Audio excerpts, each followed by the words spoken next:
بسم اللہ الرحمن الرحیم۔ محترم سامعین اور سامعات، اس ویڈیو کا عنوان ہے اللہ والوں کے واقعات اور ان کی باتیں، قیمتی باتیں۔ یہ ویڈیو کا ایک نیا سلسلہ ہے جس میں مختلف اللہ والوں کے واقعات بھی بیان کیے جائیں گے اور ان کی باتیں یعنی ان کے ملفوظات عالیہ بھی بیان کیے جائیں گے، اور اس سلسلے کی 3 قسطیں ہوں گی، اور ہر قسط ایک بڑی لانگ ویڈیو یعنی 1 گھنٹے کی اس میں دورانیہ ہوگا 1 گھنٹے کا، اور واقعات اور ملفوظات دونوں ساتھ ساتھ بیان ہوں گے۔ تو جب بھی آپ کے پاس وقت ہو ان ویڈیوز کو مکمل سماعت کریں، بار بار دیکھیں، تاکہ آپ کو اللہ کے پیارے لوگوں کے واقعات کا علم ہو، ان کی قیمتی باتوں کا علم ہو، اور اس کے مطابق پھر آپ ہدایت پا سکیں اور اپنی زندگی کو آسان بنا سکیں۔ تو سب سے پہلے حضرت سیدنا امام جعفر صادق کے واقعات اور ملفوظات بیان کیے جاتے ہیں۔ کہتے ہیں کہ کسی شخص کی دینار کی تھیلی کھو گئی تو اس نے حضرت سیدنا جعفر صادق پر الزام عائد کرتے ہوئے کہا کہ میری تھیلی تم نے ہی چرائی ہے۔ حضرت نے اس سے پوچھا کہ اس میں کتنی رقم تھی؟ اس نے کہا 2000 دینار۔ چنانچہ گھر لے جا کر آپ نے اسے 2000 دینار دے دیے۔ بعد میں جب اس کی کھوئی ہوئی تھیلی کسی دوسری جگہ سے مل گئی تو اس نے پورا واقعہ بیان کر کے معافی چاہتے ہوئے آپ سے رقم واپس لینے کی درخواست کی، لیکن آپ نے فرمایا کہ ہم کسی کو دے کر واپس نہیں لیتے۔ پھر جب لوگوں سے اس کو آپ کا اسم گرامی معلوم ہوا تو اس نے بے حد ندامت کا اظہار کیا۔ حضرت امام جعفر صادق کی قیمتی باتیں۔ آپ کا فرمان مبارک ہے کہ 5 آدمیوں کی صحبت سے اجتناب کرنا چاہیے۔ اول، جھوٹے سے، کیونکہ اس کی معیت فریب میں مبتلا کر دیتی ہے۔ دوم، بے وقوف سے، کیونکہ جس قدر وہ تمہارا نفع چاہے گا اسی قدر نقصان پہنچائے گا۔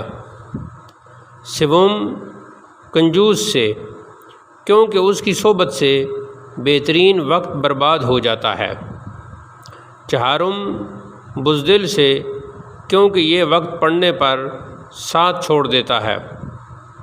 پنجم، فاسق سے، کیونکہ ایک نوالے کی طمع میں کنارہ کش ہو کر مصیبت میں مبتلا کر دیتا ہے۔ حضرت خواجہ اویس کرنی علیہ رحمت۔ آپ وہ خوش قسمت انسان ہیں جن کے متعلق خود حضور سید عالم صلی اللہ علیہ وسلم نے صحابہ کرام سے فرمایا تھا کہ قرن میں ایک مرد خدا ہے جس کا نام اویس ہے، وہ قیامت کے روز قبیلہ ربیہ و مدر کی بھیڑوں کے بالوں کے برابر میری امت میں شفاعت کرے گا۔ یہی مضمون دوسری جگہ یوں موجود ہے، قرن میں ایک اویس نامی مرد خدا ہے جس کی شفاعت سے قیامت کے دن قبیلہ ربیہ اور قبیلہ مدر کی بھیڑوں کے بالوں کی تعداد کے برابر اللہ تعالیٰ میری امت جنت میں داخل کرے گا۔ حضرت اویس کرنی کے جنت میں داخلے کا بیان۔ حضور اکرم صلی اللہ علیہ وسلم فرماتے ہیں کہ روز محشر 70,000 ملائکہ کی جلوس میں جو اویس کرنی کے شبیہ ہوں گے۔ اللہ اکبر۔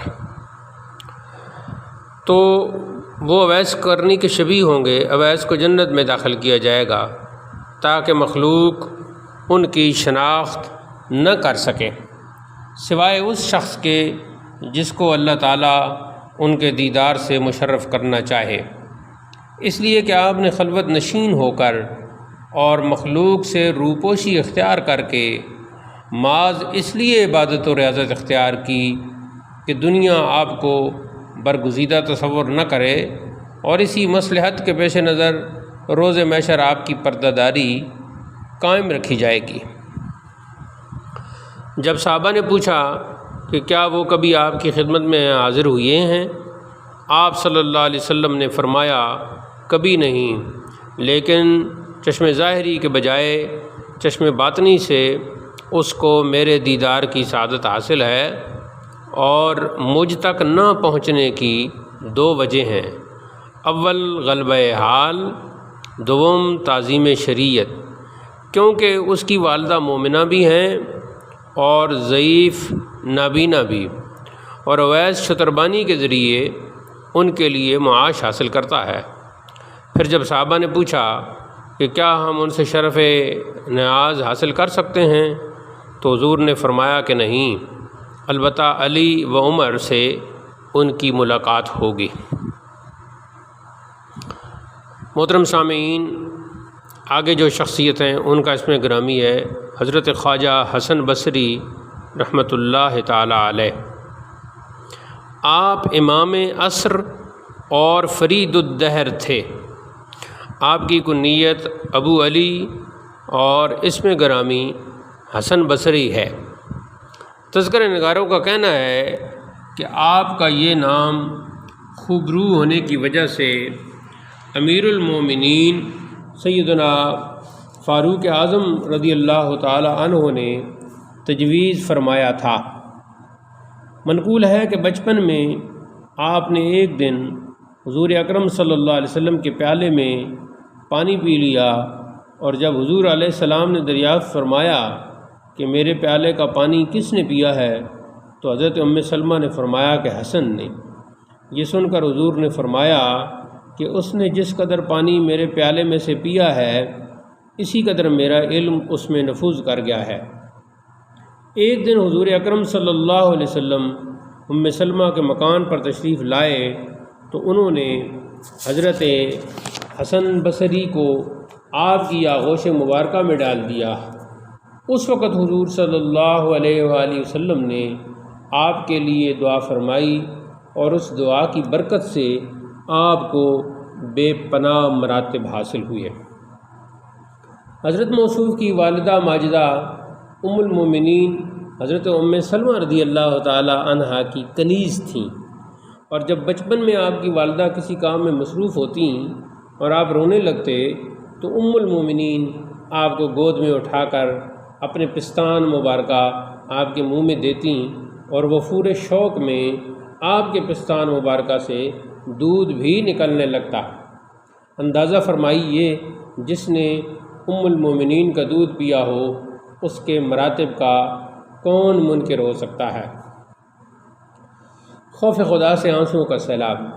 حضرت حسن بصری ایک مرتبہ عبادت خانے کی چھت پر اس طرح گریہ کناں تھے کہ آنسوؤں کے سیلاب سے پر نالہ بہہ پڑا، اور نیچے گزرتے ہوئے ایک شخص پر کچھ قطرے ٹپک گئے۔ چنانچہ اس نے آواز دے کر پوچھا کہ یہ پانی پاک ہے یا ناپاک؟ آپ نے جواب دیا کہ برادر، کپڑے کو پاک کر لینا، کیونکہ یہ ایک گناہ گار کے آنسو ہیں۔ حضرت حسن بصری کی ایک کرامت۔ یوں تو آپ کی بے شمار کرامتیں ہیں، لیکن یہاں صرف ایک ملاحظہ ہو۔ کچھ بزرگ آپ کے ہمراہ بغرض حج روانہ ہوئے، اور ان میں سے بعض کو شدت سے پیاس لگی۔ چنانچہ راستہ میں ایک کنواں نظر پڑا، لیکن اس پر رسی اور ڈول نہ تھا، اور جب حضرت حسن سے صورتحال بیان کی گئی تو فرمایا کہ جب میں نماز میں مشغول ہو جاؤں تو تم پانی پی لینا۔ چنانچہ جب آپ نماز کے لیے کھڑے ہوئے تو اچانک کنویں سے پانی خود بخود ابل پڑا، اور سب بزرگوں نے اچھی طرح پیاس بجھا لی۔ ارشاد گرامی، حضرت موصوف کا ارشاد گرامی ہے کہ شریر لوگوں کی صحبت نیک لوگوں کے ساتھ بدظنی پیدا کرتی ہے، یعنی اس کا مطلب یہ ہوا کہ پھر شریر لوگوں کی صحبت سے، ان کی کمپنی سے بچنا چاہیے۔ اگلی اللہ والی شخصیت کا نام ہے حضرت مالک بن دینار رحمۃ اللہ علیہ۔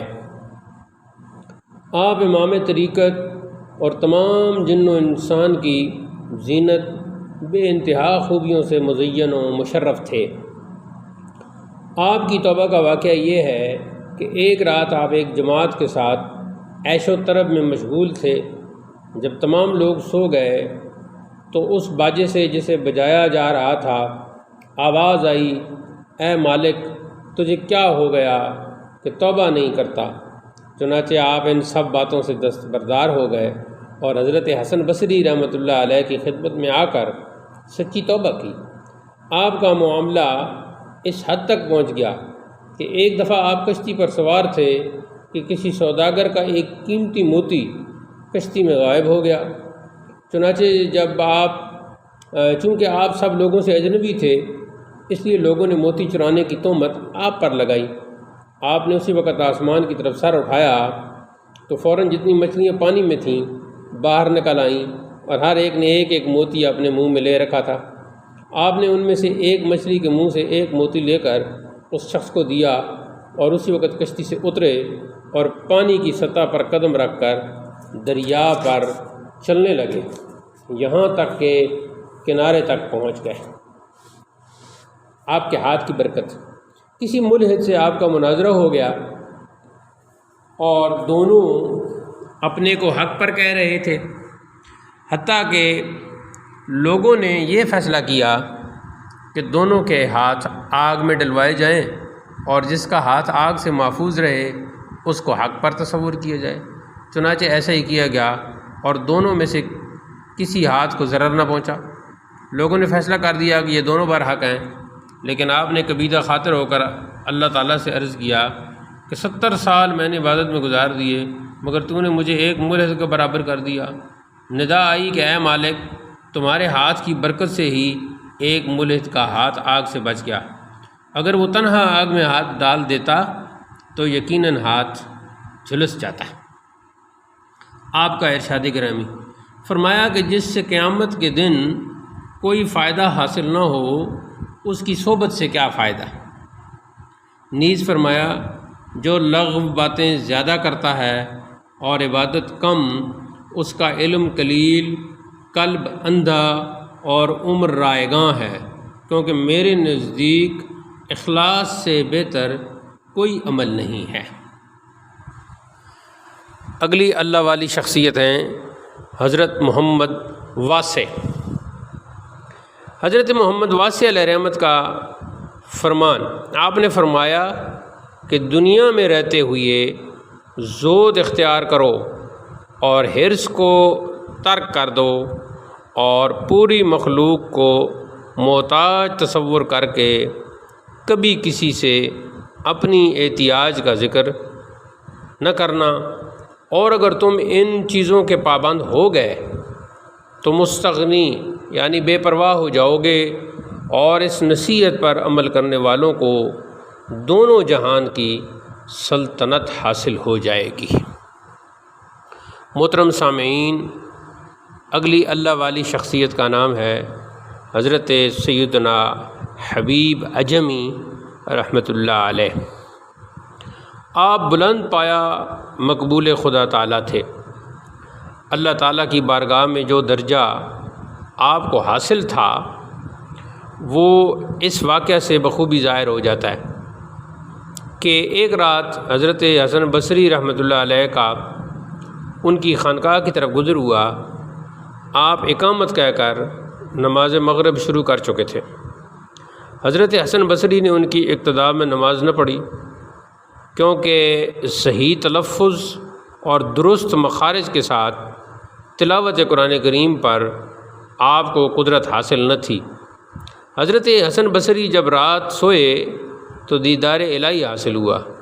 آپ نے بارگاہ الہی میں عرض کی، رب العالمین تیری رضا کس چیز میں ہے؟ حق تعالیٰ نے فرمایا اے حسن تو نے میری رضا تو پائی لیکن اس کی قدر نہ کی۔ آپ نے عرض کیا پروردگار وہ کون سی رضا ہے؟ حق تعالیٰ نے فرمایا اگر تو حبیب اجمی کی اقتداء میں نماز پڑھ لیتا تو صحت نیت اور معتبر عباد کے انکار کے خطرے سے محفوظ رہتا۔ معتبر عباد یعنی اللہ کے مقبول بندے، اور میں تجھ سے راضی ہو جاتا۔ حضرت حبیب علیہ رحمت سے لوگوں نے پوچھا کہ کس چیز میں رضائے الہی ہے؟ فرمایا ایسے دل میں جہاں نفاق کا غبار تک نہ ہو، کیونکہ نفاق وفاق کے خلاف ہے۔ اگلی شخصیت اللہ والی شخصیت کا نام ہے حضرت حبیب بن اسلم راعی رحمہ اللہ تعالی۔ آپ مشائخ کبار میں سے بہت بڑی قدر و منزلت کے مالک تھے۔ ایک بزرگ روایت کرتے ہیں کہ ایک دفعہ میں آپ کے پاس سے گزرا، میں نے دیکھا کہ آپ نماز پڑھ رہے ہیں اور ایک بھیڑیا آپ کی بکریوں کی نگرانی کر رہا ہے۔ میں نے اپنے دل میں کہا کہ میں اس پیر کی زیارت ضرور کروں گا کہ اس میں بزرگی کی بہت بڑی علامت دیکھتا ہوں۔ کچھ دیر میں منتظر رہا، یہاں تک کہ آپ نماز سے فارغ ہوئے تو میں نے انہیں سلام کیا۔ آپ نے فرمایا اے لڑکے کس کام کو آیا ہے؟ میں نے کہا، فرمانے لگے کہ اے لڑکے کس کام کو آیا ہے؟ میں نے کہا کہ آپ کی زیارت کو۔ انہوں نے فرمایا اللہ تجھے نیک کرے۔ میں نے کہا اے شیخ ایک بھیڑیے کی بکریوں کے ساتھ موافقت کا کیا معنی؟ آپ نے فرمایا مطلب یہ ہے کہ بکریوں کا چرواہا حق تعالیٰ سے موافقت رکھتا ہے۔ یہ کہہ کر آپ نے لکڑی کا ایک پیالہ ایک پتھر کے نیچے رکھا۔ میں نے دیکھا کہ اس سے 2 چشمے پھوٹ نکلے، ایک دودھ کا دوسرا شہد کا۔ فرمایا لو پی لو۔ میں نے عرض کیا اے شیخ یہ درجہ آپ نے کیسے حاصل کیا؟ آپ نے فرمایا حضرت محمد رسول اللہ صلی اللہ علیہ وسلم کی مطابعت سے۔ پھر آپ نے فرمایا اے لڑکے موسیٰ علیہ السلام کی قوم کے لیے باوجود کہ وہ آپ کے مخالف تھی پتھر سے پانی کا چشمہ جاری کیا گیا تھا، حالانکہ حضرت موسیٰ علیہ السلام حضرت محمد رسول اللہ صلی اللہ علیہ وسلم کے درجہ پر نہ تھے۔ جب میں حضرت محمد صلی اللہ علیہ وسلم کی پیروی کرتا ہوں تو بھلا پتھر مجھے دودھ اور شہد کیوں نہ دے؟ اگلی اللہ والی شخصیت مشہور شخصیت کا اسم گرامی ہے حضرت سیدنا امام اعظم ابو حنیفہ رحمۃ اللہ تعالی علیہ۔ آپ کا نامی اسم گرامی حضرت نعمان، کنیت ابو حنیفہ اور لقب امام اعظم ہے۔ صفحہ ہستی پر کون ایسا انسان ہے جو آپ کے نامی سے ناواقف ہے؟ قبلہ عالم، شیخ المشائخ، مرجع الخلائق حضرت سیدنا علی بن عثمان المعروف داتا گنج بخش حجویری ثم لاہوری، جن کے متعلق خواجہ خواجگان، شمع چشتیان، ہادی گمراہان حضرت سیدنا معین الدین چشتی اجمیری رحمۃ اللہ علیہ کا نورانی فرمان ہے، گنج بخش فیض عالم مظہر نور خدا، ناقصاں را پیر کامل کاملاں را رہنما۔ وظیفہ ہر خاص و عام ہے، جیسے عظیم المرتبت کاملین، امام الائمہ، کاشف الغمہ، سراج الامہ سیدنا امام اعظم علیہ رحمت کے غلام اور مقلد ہونے پر ناز کرتے ہیں۔ دنیا اسلام کی عظیم ترین شخصیات کو آپ کے پیشوا ہونے پر فخر ہے، کیوں نہ ہو؟ حضرت داتا گنج بخش رحمۃ اللہ علیہ فرماتے ہیں کہ میں ملک شام میں مسجد نبوی کے مؤذن حضرت بلال حبشی رضی اللہ تعالی عنہ کے روضہ مبارکہ کے سرہانے سویا ہوا تھا۔ خواب میں دیکھا کہ میں مکہ مکرمہ میں ہوں اور حضور اکرم صلی اللہ علیہ وسلم ایک بزرگ کو آغوش میں بچے کی طرح لیے ہوئے باب شیبہ سے داخل ہوئے ہیں۔ میں نے فرط محبت سے دوڑ کر حضور صلی اللہ علیہ وسلم کے قدم مبارک کو بوسہ دیا۔ میں حیرت و تعجب میں تھا کہ یہ بزرگ کون ہے۔ حضور صلی اللہ علیہ وسلم کو اپنی معجزانہ شان سے میری باطنی حالت کا اندازہ ہوا تو حضور نے فرمایا یہ تمہارے امام ہیں، یعنی ابو حنیفہ۔ اس خواب سے یہ بات منکشف ہوئی کہ آپ کا اجتہاد حضور اکرم کی مطابقت میں بے خطا ہے، اس لیے کہ وہ حضور کے پیچھے خود نہیں جا رہے تھے بلکہ حضور خود انہیں اٹھائے لیے جا رہے تھے۔ سیدنا امام اعظم کا مبارک خواب۔ سیدنا امام اعظم رضی اللہ تعالیٰ عنہ نے نبی صلی اللہ علیہ وسلم کو خواب میں دیکھا۔ حضور نے ارشاد فرمایا درود شریف پڑھنے والے پر تم نے کیوں سجدہ سہو واجب بتایا؟ عرض کی اس لیے کہ اس نے بھول کر درود پڑھا۔ حضور صلی اللہ علیہ وسلم نے اس جواب پر تحسین فرمائی۔ حضرت امام کی عملی زندگی کا ایک نمونہ۔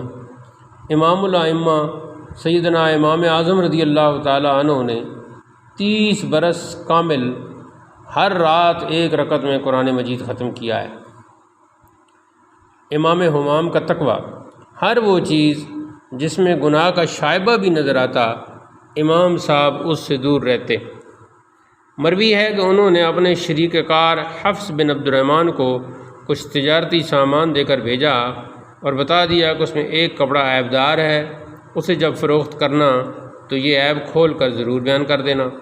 حفص نے سامان تو فروخت کر دیا مگر وہ عیب بتانا بھول گئے۔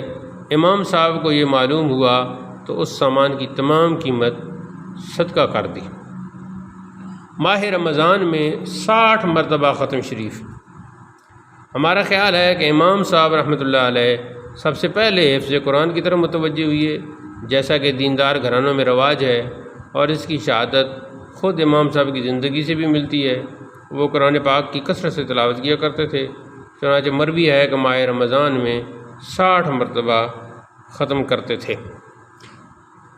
محترم سامعین، آج کل کے کچھ لوگ ایسی باتوں کا مذاق اڑاتے ہیں، دراصل ان کی اتنی عقل ہی نہیں ہے، وہ ان باتوں کو سمجھ نہیں سکتے ہیں، ان روحانی مقامات کو۔ عہدہ قضا کی پیشکش اور آپ کا انکار۔ ابو جعفر منصور نے امام صاحب کو طلب اور عہدہ قضا پیش کیا مگر انہوں نے انکار کر دیا۔ منصور نے کہا اچھا، قاضیوں کو اپنے فیصلوں پر جو مشکلات پیش آئیں ان کے حل میں ان کی مدد کر دیا کیجیے، مگر امام صاحب نے اس سے بھی انکار کر دیا۔ اس کے بعد منصور نے تازیانے کی سزا دی اور قید کر دیا۔ امام صاحب کی وفات کے سبب میں اختلاف ہے کہ آیا تازیانے کی سزا کے بعد جیل خانے میں انتقال ہوا یا زہر دیا گیا تاکہ جلدی سے ختم ہو جائیں۔ امام صاحب صدیقوں اور شہیدوں کی طرح 150 ہجری یعنی 150 ہجری میں فوت ہو گئے۔ انا للہ و انا الیہ راجعون۔ اس میں شک نہیں کہ علمی و دینی اور اخلاقی و روحانی عظمتوں کا بھی لوگوں کے دلوں پر کچھ اس قسم کا اثر ہوتا ہے جو سلطنت و حکومت کے جاہ و جلال سے کسی طرح کم نہیں ہوتا۔ چنانچہ تمام اہلیان بغداد نے اس فقیہ عراق اور امام اعظم کے جنازے کی مشایعت کی۔ بعض نے حاضرین کی تعداد 50,000 بتائی ہے، حتیٰ کہ خود ابو جعفر نے بعد میں قبر میں کھڑے ہو کر نماز جنازہ پڑھی۔ اگلی اللہ والی شخصیت کا اسم گرامی ہے حضرت عبداللہ بن مبارک رحمۃ اللہ تعالیٰ علیہ۔ آپ امام طریقت، سید زہاد اور قائد اوتاد، اللہ تعالیٰ کے انتہائی مقبول بندے تھے۔ آپ سے لوگوں نے پوچھا کہ کون سی عجیب و غریب چیز دیکھی ہے؟ فرمایا میں نے ایک راہب کو دیکھا جس کا بدن ریاضت و مجاہدے سے لاغر و نحیف ہو گیا تھا اور اس کی کمر دوری ہو چکی تھی۔ میں نے اس سے پوچھا کہ اے راہب، خدا تک رسائی کی کون سی راہ ہے؟ اس نے کہا اگر تم اللہ کو جانتے ہو تو اس تک رسائی کی راہ بھی جانتے ہو۔ پھر کچھ دیر بعد اس نے کہا مجھے دیکھو، میں اسے نہیں جانتا، لیکن اس کی عبادت میں نے اپنا یہ حال بنا لیا ہے۔ تم اسے جانتے ہو لیکن تم اس سے دور ہو۔ مطلب یہ کہ معرفت کا اقتضا یعنی تقاضا، ڈیمانڈ یہ ہے کہ اس کی خشیت یعنی خوف دل میں ہمہ وقت رہے، لیکن میں دیکھ رہا ہوں کہ تم اس سے بے خوف ہو اور میں کفر و جہالت میں مبتلا ہونے کے باوجود اس سے خوف زدہ ہوں۔ حضرت عبداللہ بن مبارک رحمہ اللہ فرماتے ہیں کہ میں نے راہب کی یہ نصیحت گرہ باندھ لی، اس نے مجھے بہت سے ناجائز افعال سے باز رکھا۔ اگلی اللہ والی شخصیت کا نام ہے حضرت رابعہ بصری رحمۃ اللہ علیہا۔ عورتوں میں خداوند تعالیٰ نے حضرت رابعہ کو جو مقام نصیب فرمایا ہے وہ انہی کا حصہ ہے۔ آپ مجسمہ عبادت و ریاضت تھیں، گو ذکر مرد اولیاء کرام کا جاری تھا، مگر حضرت رابعہ کی غیر معمولی مقبولیت اور خدا تعالیٰ کی ان پر اور ان کی وجہ سے ان کے گھرانے پر خصوصی عنایت کے پیش نظر ان کا ذکر خیر فائدے سے خالی نہ ہوگا۔ منقول ہے کہ ولادت کی شب میں آپ کے والد کے یہاں نہ تو اتنا تیل تھا جس سے ناف کی مالش کی جاتی اور نہ اتنا کپڑا تھا جس میں آپ کو لپیٹا جا سکتا، حتیٰ کہ بدحالی کا یہ عالم تھا کہ گھر میں چراغ تک نہ تھا، اور چونکہ آپ اپنی 3 بہنوں کے بعد تولد ہوئیں اسی مناسبت سے آپ کا نام رابعہ رکھا گیا یعنی چوتھی۔ اور جب آپ کی والدہ نے آپ کے والد سے کہا کہ پڑوس میں سے تھوڑا سا تیل مانگ لاؤ تاکہ گھر میں کچھ روشنی ہو جائے، تو آپ نے شدید اصرار پر ہمسایہ کے دروازے پر صرف ہاتھ رکھ کر گھر میں آ کر کہہ دیا کہ وہ دروازہ نہیں کھولتا، کیونکہ آپ یہ عہد کر چکے تھے کہ خدا کے سوا کبھی کسی سے کچھ طلب نہ کروں گا۔ اسی پریشانی میں نیند آ گئی تو خواب میں حضور اکرم صلی اللہ علیہ وسلم کی زیارت ہوئی اور آپ نے تسلی و تشفی دیتے ہوئے فرمایا کہ تیری یہ بچی بہت ہی مقبولیت حاصل کرے گی اور اس کی شفاعت سے میری امت کے 1000 افراد بخش دیے جائیں گے۔ اس کے بعد حضور علیہ السلام نے فرمایا کہ والی بصرہ کے پاس ایک کاغذ پر یہ تحریر کر کے لے جاؤ کہ تو ہر یوم 100 مرتبہ مجھ پر درود بھیجتا ہے اور شب جمعہ میں 400 مرتبہ، لیکن آج جمعہ کی جو رات گزری ہے اس میں تو درود بھیجنا بھول گیا، لہٰذا بطور کفارہ حامل حاضہ کو 400 دینار دے دے۔ صبح کو بیدار ہو کر آپ بہت روئے اور خط تحریر کر کے دربان کے ذریعہ والی بصرہ کے پاس بھیج دیا۔ اس نے مکتوب پڑھتے حکم دیا کہ حضور علیہ السلام کی یادآوری کے شکرانے میں 10,000 درم تو فقراء میں تقسیم کر دو اور 400 دینار اس شخص کو دے دو۔ اس کے بعد والی بصرہ تعظیماً خود آپ سے ملاقات کرنے پہنچا اور عرض کیا کہ جب بھی آپ کو کسی چیز کی ضرورت ہوا کرے تو مجھے مطلع فرما دیا کرے۔ چنانچہ انہوں نے 400 دینار لے کر ضرورت کا تمام سامان خرید لیا۔ حضرت رابعہ بصری آپ شب و روز میں 1000 رکعت نماز پڑھا کرتی تھیں۔ اچھا، آج کل کے کچھ جاہل لوگ ہیں، عقل پرست، وہ ان باتوں کو نہیں مانتے، وہ دراصل ان کی عقل ہی اتنی نہیں ہے۔ تو اہل محبت کو چاہیے کہ ایسے جاہلوں اور خبیثوں کی بات پر کان مت دھرا کریں۔ کعبۃ اللہ نے آپ کا استقبال کیا۔ حضرت ابراہیم ادم رحمۃ اللہ علیہ جب سفر حج پر روانہ ہوئے تو ہر قدم پر 2 رکعت نماز ادا کرتے ہوئے چلے اور مکمل 14 سال میں مکہ معظمہ پہنچے، اور دوران سفر یہ بھی کہتے جاتے کہ دوسرے لوگ تو قدموں سے چل کر پہنچتے ہیں لیکن میں سر اور آنکھوں کے بل پہنچوں گا۔ جب مکہ میں داخل ہوئے تو وہاں سے خانہ کعبہ غائب تھا، یعنی اپنی جگہ پر انہیں نظر نہیں آیا۔ چنانچہ آپ اس تصور سے آبدیدہ ہو گئے کہ شاید میری بصارت زائل ہو چکی ہے، لیکن غیب سے ندا آئی کہ بصارت زائل نہیں ہوئی ہے بلکہ کعبہ ایک ضعیفہ کے استقبال کے لیے گیا ہوا ہے۔ یہ سن کر آپ کو احساس ندامت ہوا اور رو کر عرض کیا کہ یا اللہ وہ کون ہستی ہے؟ ندا آئی کہ وہ بہت ہی عظیم المرتبت ہستی ہے۔ چنانچہ آپ کی نظر اٹھی تو دیکھا کہ سامنے سے حضرت رابعہ لاٹھی کے سہارے چلی آ رہی ہیں اور کعبہ اپنی جگہ پہنچ چکا ہے۔ آپ نے رابعہ بصری سے سوال کیا کہ تم نے نظام عالم کو کیوں درم برم کر رکھا ہے؟ جواب ملا کہ میں نے تو نہیں، البتہ تم نے ایک ہنگامہ کھڑا کر رکھا ہے جو 14 برس میں کعبہ تک پہنچے ہو۔ حضرت ابراہیم نے کہا کہ میں ہر قدم پر 2 رکعت نفل پڑھتا آیا ہوں، جس کی وجہ سے اتنی تاخیر سے پہنچا ہوں۔ حضرت رابعہ نے فرمایا کہ تم نے نماز پڑھ کر فاصلہ طے کیا ہے اور میں عز و انکسار کے ساتھ یہاں پہنچی ہوں۔ پھر ادائیگی حج کے بعد اللہ تعالیٰ سے رو کر عرض کیا، تو نے حج پر بھی اجر کا وعدہ فرمایا ہے اور مصیبت پر صبر کرنے پر بھی، لہٰذا اگر تو میرا حج قبول نہیں فرماتا تو پھر مصیبت پر صبر کرنے کا یہ اجر عطا کر دے، کیونکہ حج کی عدم مقبولیت سے بڑھ کر کون سی مصیبت ہو سکتی ہے۔ حضرت حسن بصری شام کو ایسے وقت رابعہ کے یہاں پہنچے جب وہ چولہے پر سالن تیار کر رہی تھیں، لیکن آپ کی گفتگو سن کر فرمانے لگیں کہ یہ باتیں سالن پکانے سے کہیں بہتر ہیں، اور نماز مغرب کے بعد جب ہانڈی کو کھول کر دیکھا تو سالن خود بخود تیار ہو چکا تھا۔ چنانچہ آپ نے، اور حسن بصری فرماتے ہیں کہ ایسا لذیذ گوشت میں نے زندگی بھر نہیں کھایا۔ محترم سامعین، اگلی اللہ والی شخصیت کا نام ہے حضرت فضیل بن عیاض۔ حضرت فضیل بن عیاض علیہ رحمت کی توبہ کا واقعہ، یہ بڑے غور سے سماعت فرمائیں۔ ہر انسان کی زندگی میں مختلف موڑ آتے ہیں، اور ایک ایسا موڑ بھی آتا ہے کہ جب اس نے بڑا سوچ سمجھ کے وہاں سے مڑنا ہوتا ہے، اور کامیابی کی منزل اس موڑ پر اسے دعوت دے رہی ہوتی ہے، اسے بتا رہی ہوتی ہے۔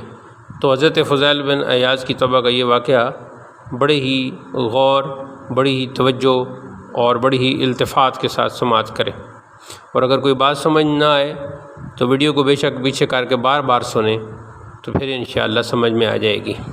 حضرت فضیل بن عیاض آپ مقبولان بارگاہ خداوندی میں سے عظیم مرتبے کے مالک ہیں۔ آپ ابتدائی عمر میں راہزنی کرتے تھے، یعنی ڈاکہ ڈالتے تھے، چوری کرتے تھے، لوگوں کو لوٹتے تھے، لیکن قافلہ میں کوئی عورت ہوتی تو اس کے قریب تک نہ جاتے، جس کے پاس مال تھوڑا ہوتا اس سے تعرض نہ کرتے، اور ہر شخص کے پاس کچھ نہ کچھ مال ضرور چھوڑ دیتے۔ آپ کی توبہ کا واقعہ بڑا عجیب ہے۔ ایک سوداگر مرو سے ماورد جا رہا تھا۔ مرو کے لوگوں نے اس سوداگر سے کہا، مناسب سرکاری حفاظتی دستہ ساتھ لے کر چلو، کیونکہ راہ میں فضیل راہزنی کرتا ہے۔ سوداگر نے جواب دیا، میں نے سنا ہے کہ وہ رحم دل اور خدا ترس آدمی ہے۔ سوداگر نے حفاظتی دستہ کے بجائے ایک خوش آواز قاری کو اجرت پر لے کر اونٹ پر بٹھا دیا اور روانہ ہو گیا۔ قاری دن رات راستہ میں تلاوت قرآن کرتا رہا، یہاں تک کہ یہ قافلہ اس مقام تک پہنچ گیا جہاں یہ فضیل گھات لگائے بیٹھے تھے۔ اتفاق سے قاری نے یہ آیت تلاوت کی، جس کا ترجمہ ہے، یعنی کہا، ابھی تک مومنوں کے لیے وہ وقت نہیں آیا کہ وہ ذکر الہی اور حق کی طرف سے نازل کی ہوئی احکام کے آگے اپنے دلوں کو جھکائیں۔ حضرت فضیل نے جب یہ سنا تو ان پر رقت طاری ہو گئی۔ فضیل کے دل پر فضل خدا نے غلبہ دکھایا، اور اسی لمحہ انہوں نے راہزنی سے توبہ کر لی۔ جن جن کے مال لوٹے تھے، ان کے نام لکھ رکھے تھے، ان سب کو راضی کیا۔ تذکرۃ الاولیاء، یعنی حضرت شیخ فرید الدین عطار کی جو مشہور کتاب ہے، جس میں اکثر اولیاء اللہ کا ذکر اور آپ کے ملفوظات، واقعات اور قیمتی باتیں، اس میں اتنی بات زیادہ ہے کہ جن کو آپ سے اذیتیں پہنچی تھیں ان سے معافی طلب کر لی، لیکن ایک یہودی نے معاف کرنے سے انکار کر دیا اور یہ شرط پیش کی کہ اگر تم سامنے والی پہاڑی کو یہاں سے ہٹا دو تو میں معاف کر دوں گا۔ چنانچہ اس کی مٹی اٹھانی شروع کر دی، اور اتفاق سے ایک دن ایسی آندھی آئی کہ وہ پوری پہاڑی اپنی جگہ سے ختم ہو گئی۔ یہودی نے یہ دیکھ کر اپنے قلب سے آپ کی معاندت یعنی دشمنی ختم کر دی، اور عرض کیا کہ میں نے عہد کیا تھا کہ جب تک تم میرا مال واپس نہیں کرو گے میں معاف نہیں کروں گا، لہذا اس وقت میرے تکیے کے نیچے اشرفیوں کی ایک تھیلی رکھی ہوئی ہے، وہ آپ اٹھا کر مجھے دے دیں تاکہ میری قسم کا کفارہ ہو جائے۔ چنانچہ وہ تھیلی اٹھا کر آپ نے اس کو دے دی۔ اس کے بعد اس نے یہ شرط پیش کی کہ پہلے مجھے مسلمان کر لو پھر معاف کروں گا۔ آپ نے کلمہ پڑھا کر اس کو مسلمان کر لیا۔ اسلام لانے کے بعد اس نے بتایا کہ میرے مسلمان ہونے کی وجہ یہ ہے کہ میں نے تورات میں پڑھا تھا کہ اگر صدق کے دل سے تائب ہونے والا خاک کو ہاتھ لگا دیتا ہے تو وہ سونا بن جاتی ہے، لیکن مجھے اس پر یقین نہیں تھا، اور آج جب کہ میری تھیلی میں مٹی بھری ہوئی تھی اور جب آپ نے مجھ کو دی تو واقعی اس میں سونا نکلا، اور مجھے مکمل یقین ہو گیا کہ آپ کا مذہب سچا ہے۔ محترم سامعین، اگلی جس شخصیت کے بارے میں ہم آپ کو معلومات دینے والے ہیں اس اللہ والی شخصیت کا نام ہے حضرت سیدنا ابراہیم ادہم رحمۃ اللہ علیہ۔ آپ کے متعلق درج ہے کہ ایک مجذوب قسم کا شخص پراگندہ حال اور چہرہ غبار آلود آپ کے سامنے آ گیا تو آپ نے اپنے ہاتھوں سے اس کا منہ دھویا اور فرمایا کہ جو منہ ذکر الہی کا مظہر ہو اس کو پراگندہ نہ ہونا چاہیے۔ اور جب اس مجذوب کو کچھ ہوش آیا تو لوگوں نے پورا واقعہ اس سے بیان کیا، جس کو سن کر اس نے توبہ کی۔ پھر آپ نے خواب میں دیکھا کہ کوئی یہ کہہ رہا ہے کہ تم نے معاذ خدا کے واسطے سے ایک مجذوب کا منہ دھویا، اس لیے اللہ نے تمہارا قلب دھو ڈالا۔ آپ کسی بزرگ کے ہمراہ کشتی میں شریک سفر تھے کہ اچانک شدید طوفان آیا اور لوگ خدا سے لرز گئے۔ اسی وقت غیب سے آواز آئی کہ غرقابی کا اندیشہ نہ کرو کیونکہ تمہارے ہمراہ ابراہیم بن ادم بھی ہیں۔ اس آواز کے بعد طوفان تھم گیا۔ محترم سامعین، اگلی اللہ والی شخصیت کا نام ہے حضرت بشر حافی علیہ رحمت۔ حافی انہیں اس لیے کہتے تھے کہ وہ جوتے نہیں پہنتے تھے، یعنی ننگے پاؤں رہتے تھے، تو ننگے پاؤں رہنے والے کو حافی کہا جاتا ہے۔ آپ کا ایک واقعہ حضرت بشر حافی علیہ رحمت اور تعظیم بسم اللہ شریف۔ آپ کی توبہ کا واقعہ یہ ہے کہ ایک مرتبہ حالت دیوانگی میں کہیں چلے جا رہے تھے کہ راستہ میں ایک کاغذ پڑا ہوا ملا جس پر بسم اللہ الرحمن الرحیم لکھا ہوا تھا۔ آپ نے کاغذ کو عطر سے معطر کر کے کسی بلند مقام پر رکھ دیا اور اسی شب خواب میں دیکھا کہ کسی درویش کو من جانب اللہ یہ حکم ملا کہ بشر حافی کو یہ خوشخبری سنا دو کہ ہمارے نام کو معطر کر کے جو تم نے تعظیماً ایک بلند مقام پر رکھا ہے اس کی وجہ سے ہم تمہیں بھی پاکیزہ مراتب عطا کریں گے۔ اور بیداری کے بعد جب ان درویش کو یہ تصور آیا کہ بشر حافی تو فسق و فجور میں مبتلا ہیں، اس لیے شاید میرا خواب صحیح نہیں، لیکن دوسری اور تیسری مرتبہ بھی جب یہی خواب نظر آیا تو وہ آپ کے گھر پہنچے۔ وہاں معلوم ہوا کہ آپ میکدے میں ہیں، اور جب وہ درویش میکدے میں پہنچے تو معلوم ہوا کہ بشر حافی نشہ میں چور اور بدمست پڑے ہوئے ہیں۔ انہوں نے لوگوں سے کہا کہ آپ سے جا کر کہہ دو کہ میں تمہارے لیے ایک ضروری پیغام لایا ہوں۔ چنانچہ جب لوگوں نے آپ سے کہا تو فرمایا کہ نہ معلوم کتاب الہی کا پیغام ہے یا سزا کا، اور یہ کہہ کر میکدہ سے ہمیشہ کے لیے توبہ کر کے نکلے، جس کے بعد اللہ تعالیٰ نے وہ عظیم مراتب عطا فرمائے کہ آپ کا ذکر بھی قلوب کے لیے وجہ سکون بن گیا۔ اور چونکہ آپ اس احساس کی وجہ سے ننگے پاؤں رہا کرتے تھے کہ زمین کو اللہ تعالیٰ نے فرش بنایا ہے، اس لیے شاہی فرش پر جوتے پہن کر چلنا آداب کے منافی ہے، یہی وجہ ہے کہ آپ کو حافی کہا جاتا ہے۔ حضرت بشر فرماتے ہیں کہ دنیاوی نمود کا خواہش مند لذت آخرت سے محروم رہتا ہے۔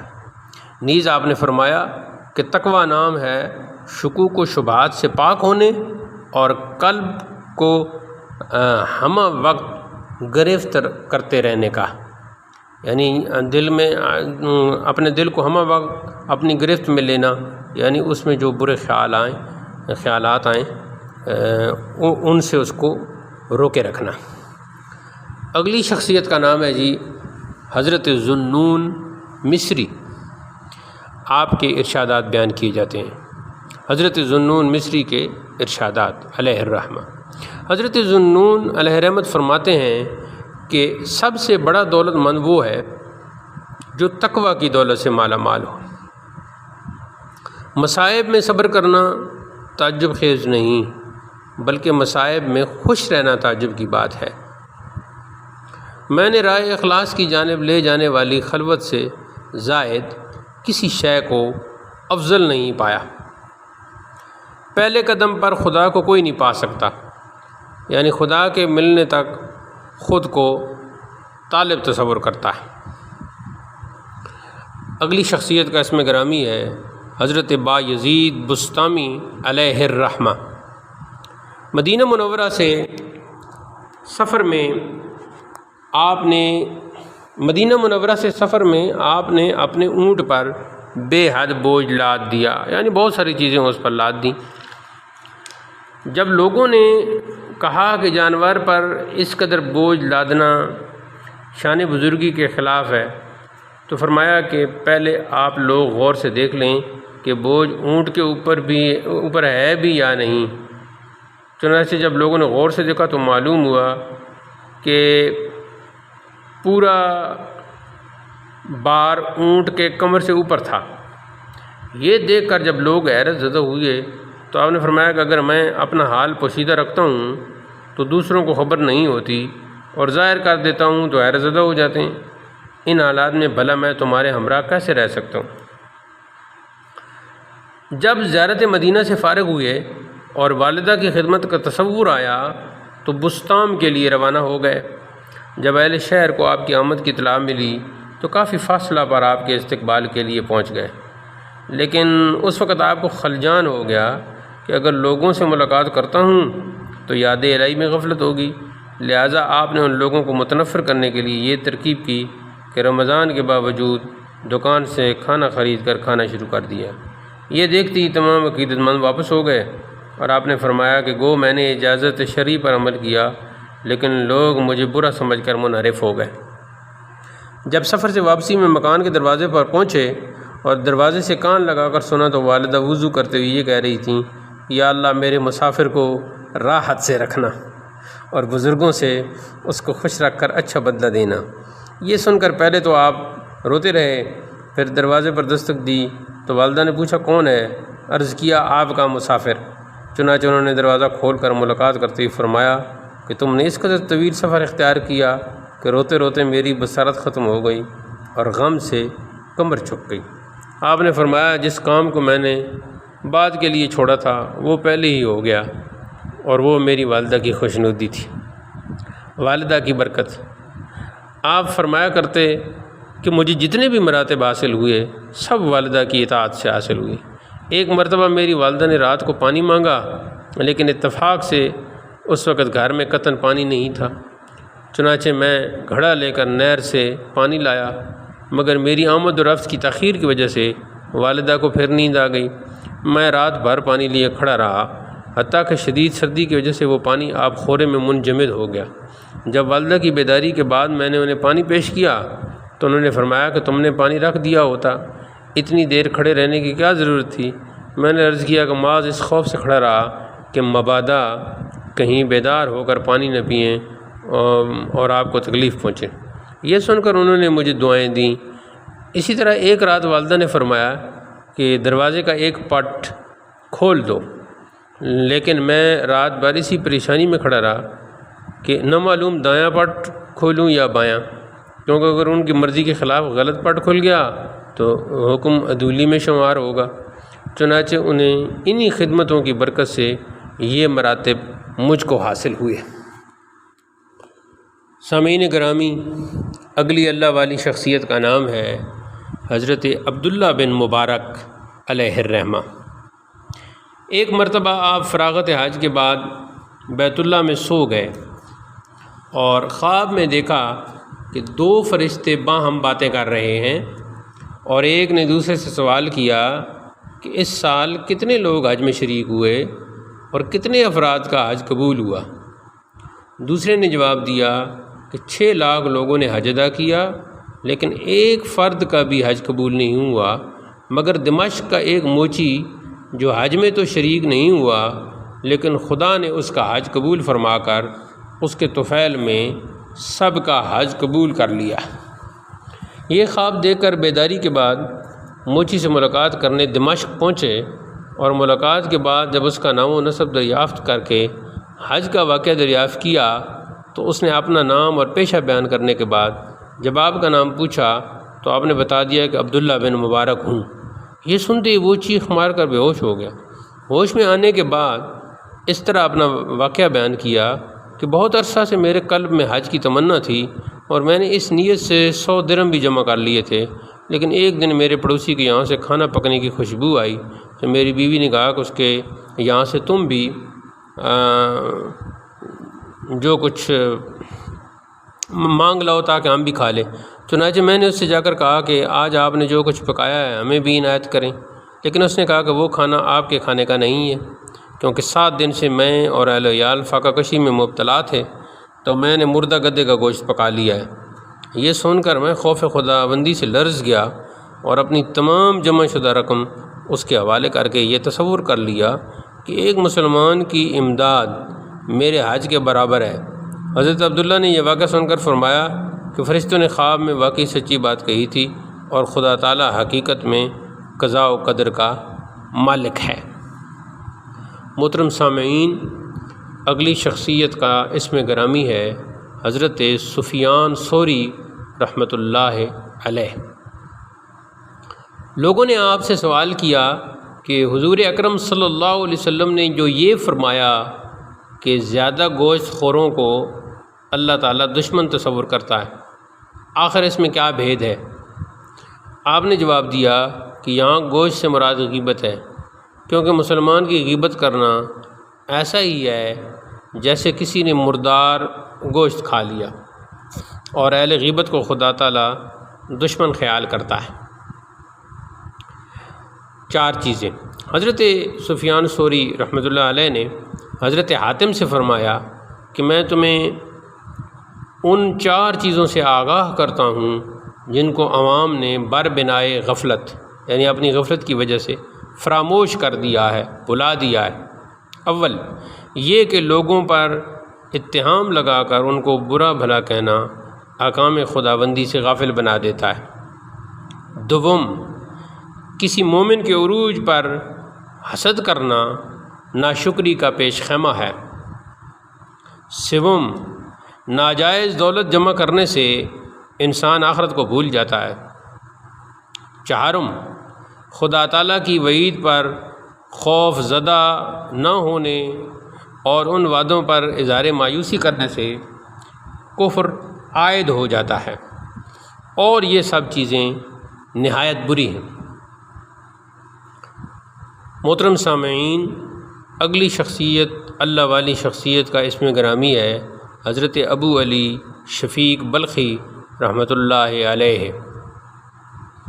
آپ نے ایک مرتبہ سمرقند میں دوران واز لوگوں سے خاص طور پر متوجہ ہو کر فرمایا کہ اگر تم مردہ ہو چکے ہو تو قبرستان پہنچ جاؤ، اور اگر دیوانے ہو تو پاگل خانے چلے جاؤ، اگر کافر ہو تو دارالحرب میں قیام کرو، اور اگر مومن ہو تو پھر رائے راست اختیار کرو۔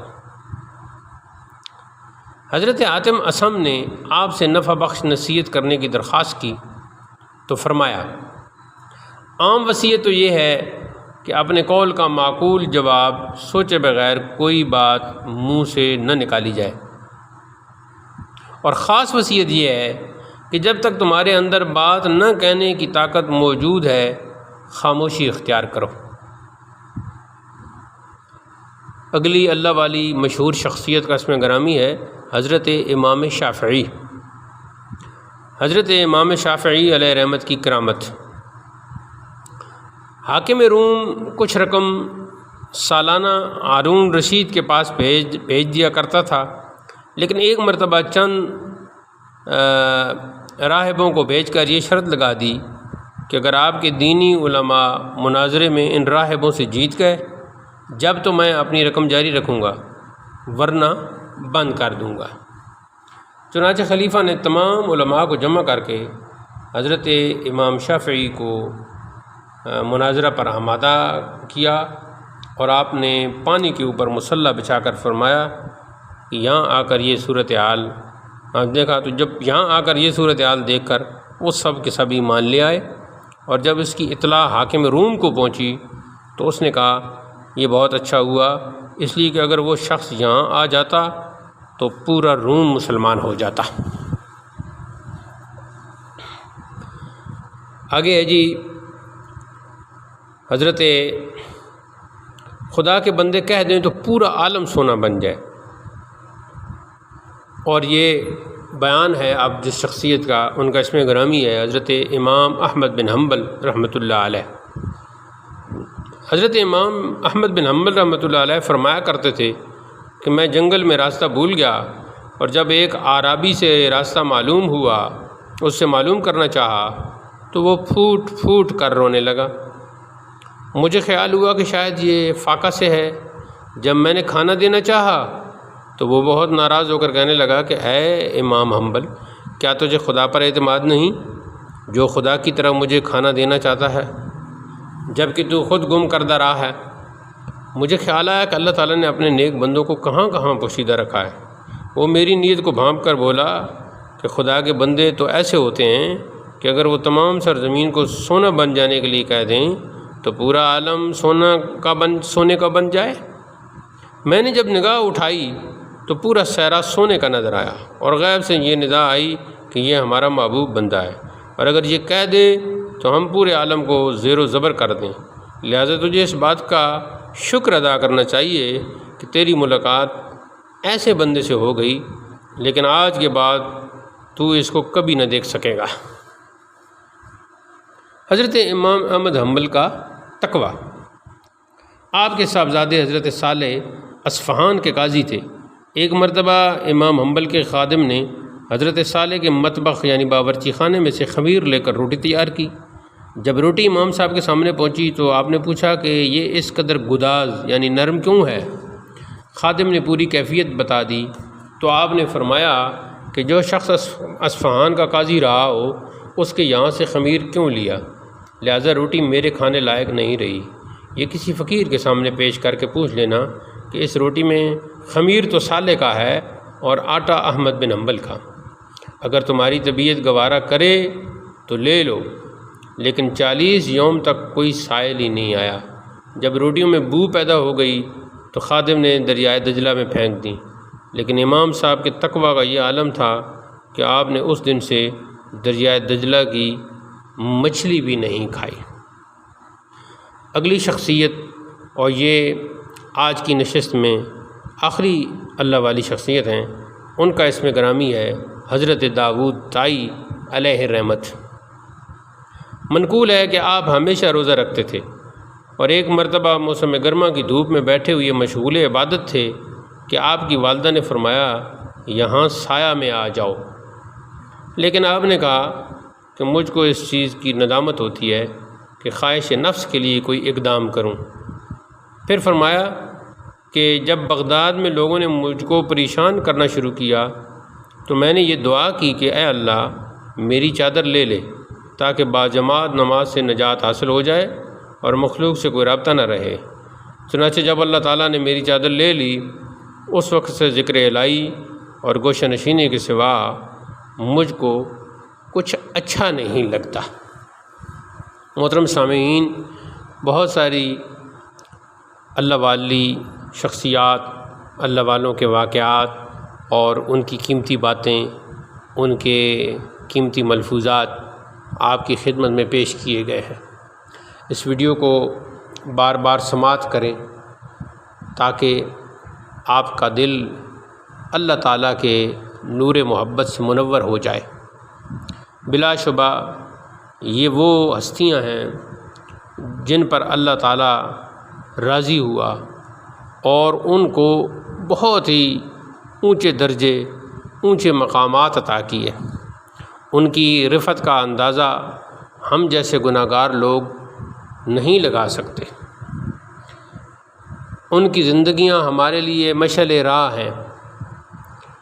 انہوں نے ہماری ہدایت کے لیے ایک ایک عمل بھی کیا ہے اور پھر اپنے اقوال اور پند و نصائح سے ہماری رہنمائی کی ہے۔ آج کے اس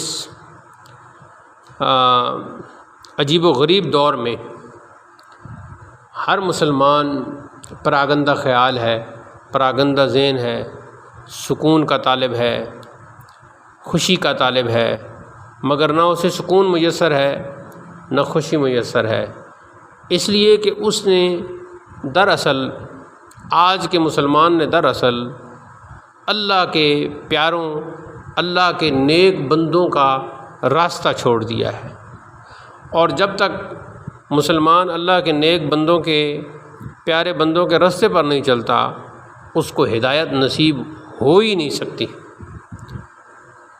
آپ غور فرمائیں کہ روزانہ ہم نماز کی ہر رکعت میں سورہ فاتحہ پڑھتے ہیں، اور اس میں ہم یہ اللہ کی بارگاہ میں جو خود دعا اللہ نے سکھائی یہ دعا کرتے ہیں کہ اے اللہ ہمیں سیدھا راستہ چلا، سیدھے راستے کی ہمیں ہدایت نصیب فرما۔ اور سیدھا راستہ کن کا ہے؟ راستہ ان لوگوں کا، صراط الذین انعمت علیہم، جن پر تو نے انعام کیا، غیر المغضوب علیہم ولا الضالین، نہ کہ ان لوگوں کا راستہ جن پر تیرا غضب ہوا، جو گمراہ ہو چکے ہیں۔ تو انعام یافتگان کون ہیں؟ وہ سب سے پہلے اللہ کے نبی ہیں، صدیق ہیں، شہداء ہیں اور صالحین ہیں۔ اگرچہ باقی القاب بھی انبیاء سے ہٹ کر اولیاء اللہ پر بولے جا سکتے ہیں، لیکن جو آخری کلمہ مبارکہ ہے صالحین، اس سے مراد اولیاء اللہ ہیں، اللہ تعالیٰ کے اولیاء ہیں، اللہ تعالیٰ کے ولی ہیں۔ اور اللہ تعالیٰ کے ولیوں کی شان کیا ہے؟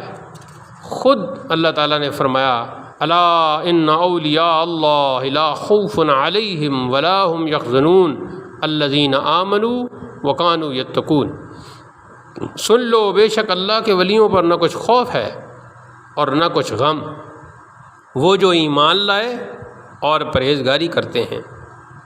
ولی کی اصل ولا سے ہے جو قرب اور نصرت کے معنی میں ہے۔ ولی اللہ وہ ہے جو فرائض سے قرب حاصل کرے اور طاعت الہی میں مشغول رہے، اور اس کا دل نور جلال الہی کی معرفت میں مستغرق ہو، جب دیکھے دلائل قدرت الہی کو دیکھے، اور جب سنے اللہ کی آیتیں ہی سنے، اور جب بولے تو اپنے رب کی ثنا ہی کے ساتھ بولے، اور جب حرکت کرے طاعت الہی میں حرکت کرے، اور جب کوشش کرے تو اسی عمر کی کوشش کرے جو ذریعہ قرب الہی ہو، اللہ کے ذکر سے نہ تھکے اور چشم دل سے خدا کے سوا غیر کو نہ دیکھے۔ یہ صفت اولیاء کی ہے۔ بندہ جب اس حال پر پہنچتا ہے تو اللہ اس کا ولی و ناصر اور معین و مددگار ہوتا ہے۔ متکلمین کہتے ہیں کہ ولی وہ ہے جو اعتقاد صحیح مبنی بر دلیل رکھتا ہو اور اعمال صالحہ شریعت کے مطابق بجا لاتا ہو۔ بعض عارفین نے فرمایا کہ ولایت نام ہے قرب الہی اور ہمیشہ اللہ کے ساتھ مشغول رہنے کا۔ جب بندہ اس مقام پر پہنچتا ہے تو اس کو کسی چیز کا خوف نہیں رہتا اور نہ ہی کسی شے کے فوت ہونے کا غم ہوتا ہے۔ حضرت ابن عباس رضی اللہ تعالیٰ عنہ نے فرمایا کہ ولی وہ ہے جس کو دیکھنے سے اللہ یاد آئے، اور یہی طبری کی حدیث میں بھی ہے۔ ابن زید نے کہا کہ ولی وہی ہے جس میں وہ صفت ہو جو اس آیت میں مذکور ہے، الذین آمنوا وکانوا یتقون، یعنی ایمان و تقوی دونوں کا جامع ہو۔ بعض علماء نے فرمایا کہ ولی وہ ہیں جو خالص اللہ کے لیے محبت کریں۔ اولیاء کی یہ صفت احادیث کثیرہ میں وارد ہوئی ہے۔ بعض اکابر نے فرمایا ولی وہ ہیں جو طاعت سے قرب الہی کی طلب کرتے ہیں اور اللہ تعالیٰ کرامت سے ان کی کارسازی فرماتا ہے، یا وہ جن کی ہدایت کا برہان کے ساتھ اللہ کفیل ہو اور وہ اس کا حق بندگی ادا کرنے میں اور اس کی خلق یعنی مخلوق پر رحم کرنے کے لیے وقف ہو گئے ہوں۔ یہ معنی اور عبارات اگرچہ جداگانہ ہیں لیکن ان میں اختلاف کچھ بھی نہیں ہے، کیونکہ ہر ایک عبارت میں ولی کی ایک ایک صفت بیان کر دی گئی ہے جسے قرب الہی حاصل ہوتا ہے۔ یہ تمام صفات اس میں ہوتے ہیں۔ ولایت کے درجے اور مراتب میں ہر ایک بقدر اپنے درجے کے فضل و شرف رکھتا ہے۔ محترم سامعین، اللہ کے پیارے لوگوں کے واقعات اور ان کے ملفوظات آپ کی خدمت میں پیش کیے گئے ہیں۔ اس ویڈیو کو لائک کریں اور شیئر کریں اور ہمارے چینل کو سبسکرائب کریں تاکہ ہم آئندہ بھی اس طرح کی ویڈیوز آپ کی خدمت میں پیش کرتے رہیں۔ یہ صدقہ جاریہ ہے ہمارے لیے بھی اور آپ کے لیے بھی۔ والسلام علیکم ورحمۃ اللہ وبرکاتہ۔